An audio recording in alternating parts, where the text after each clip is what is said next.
It was in 1956 that the British government set up a joint committee with the aircraft industry to investigate a supersonic airliner. And for it, a new-looking wing shape was likely to be needed. Something perhaps like on this model. At Farnborough Royal Aircraft Establishment, scientists tested over 300 shapes based on the slender delta and on variants of that theme.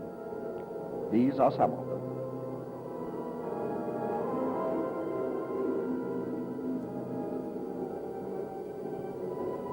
Meanwhile, in the air, the record-breaking Fairy Delta II was getting actual supersonic flight readings, adding practical knowledge to the theoretical mathematics and the wind tunnel results. In France, a parallel program of wind tunnel work was being done by the industry and at government establishments.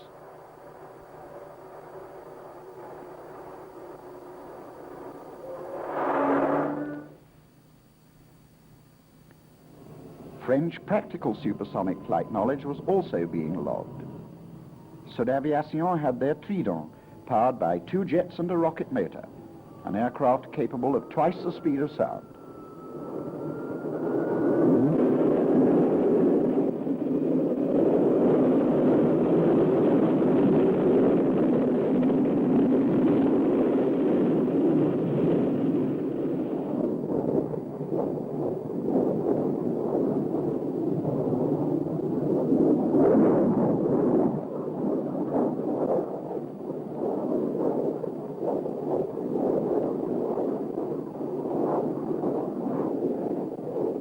The British had their English electric Lightning fighter in production, and the Lightning II was providing information of flight at the speeds recommended for the new airliner, Mark 2.2.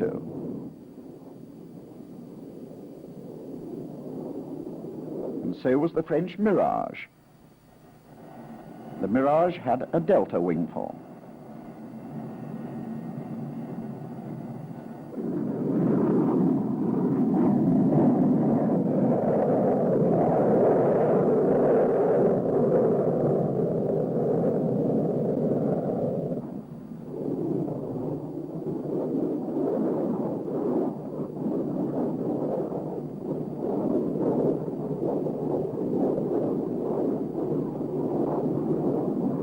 Back in England, at Bedford Supersonic Wind Tunnels, the work on a twice as fast as sound airliner went on. Information from delta wings and from the whole aircraft of many kinds was plotted.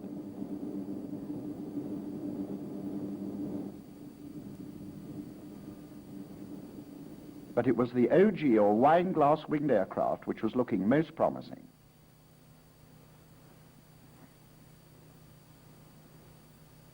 The French were working on similar lines, and they too were turning to the wine glass plan form, and they were being kept in the picture of the work done in Britain.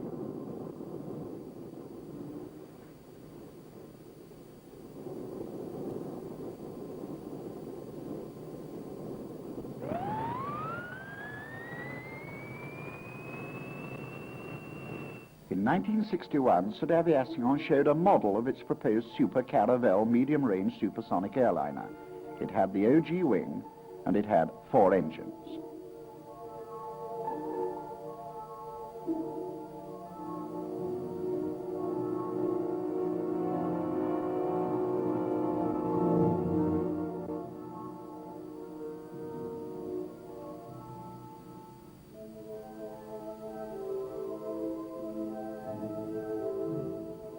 In England, Dr. Russell, head of the Bristol design team of British Aircraft Corporation, had done much work on a longer-range project of generally similar appearance.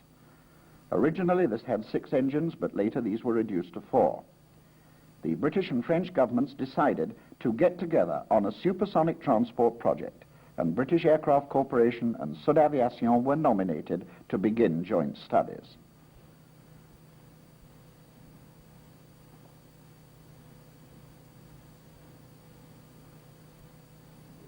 Bristol Siddeley were already developing a very powerful supersonic engine, the Olympus, for the RAF's TSR-2.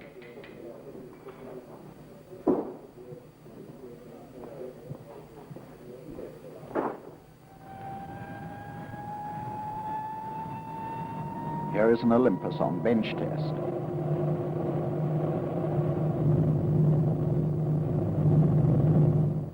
The French engine firm of Snecmar was working with Bristol Siddeley on the Olympus project.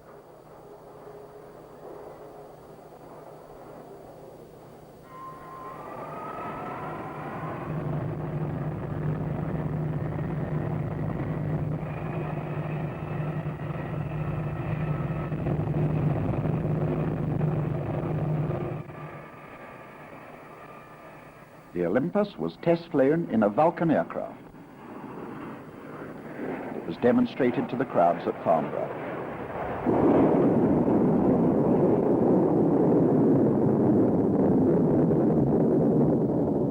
Concurrently with all this, the practical flight research program continued. The Handley Page 115 was built to study the low-speed handling of a basic slender delta wing, while the T-188 flying laboratory began a long-term program on high-speed flight. For actual high-speed in-flight results on the proposed supersonic transport aircraft shape, the Fairey Delta II was being rebuilt at Bristol to the new look.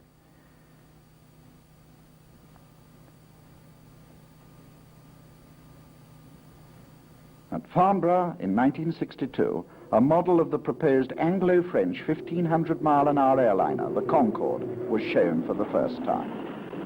It combined the thinking of both countries. Into its design had been fed the knowledge gained or being gained from the French work on the Trinan, Mirage, the Super Caravelle, and from the British FD2, the Lightning, the high-speed T-188, the low-speed HP-115, Olympus Vulcan, soon to be joined by the T-221. The unveiling of the Anglo-French supersonic airliner project attracted worldwide attention.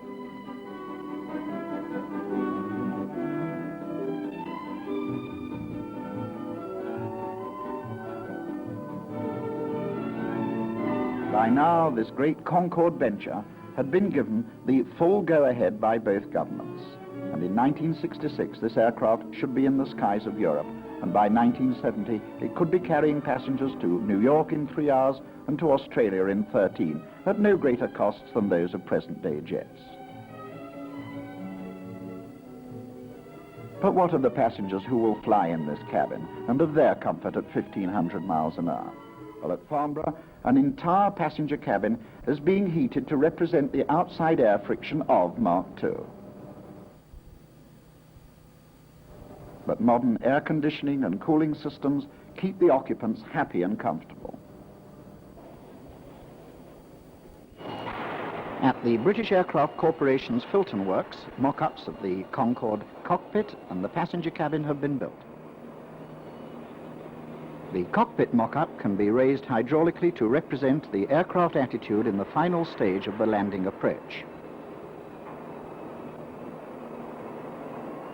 In supersonic cruise, a visor is raised to reduce drag. At takeoff and at landing and in subsonic flight, it is lowered to give normal forward vision. The mock-up is a practical design tool. It gives pilots and engineers the chance to get the feel of things, to check on visibility, and to talk over the layout of instruments.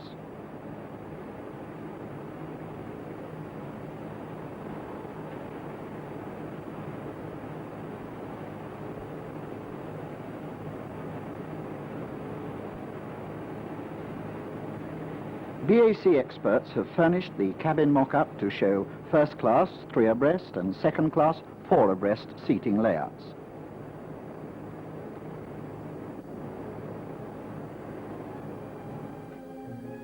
In the cabin mock-up, visitors can be given an idea of what it will be like to fly as a passenger in the Concorde. Inside the aircraft, things will be much the same as they are in present-day airliners. There will be all the normal facilities, friendly service, comfortable seating, and plenty of windows. To the passenger, in fact, there will be nothing revolutionary about the Concorde except halving of the current flight times.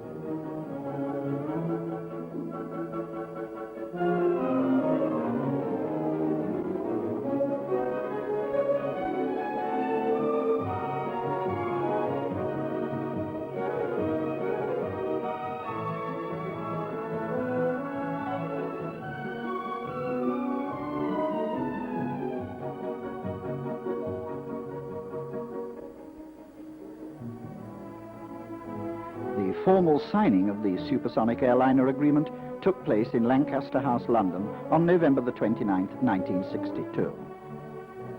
Monsieur de Courcelles, the French ambassador, signed for France.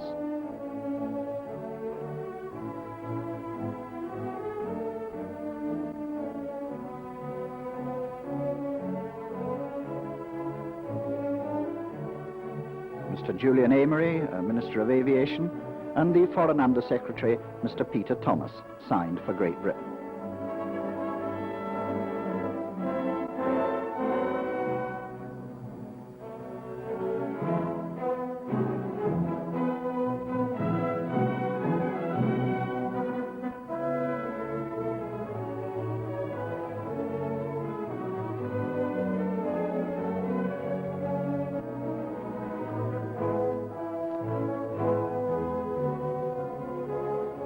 Concorde will be the greatest step forward in the history of civil aviation. To make it, the knowledge, resources, skills and genius of two great pioneering nations will be deployed under the central leadership of engineers whose knowledge of jet transports is unsurpassed in the world.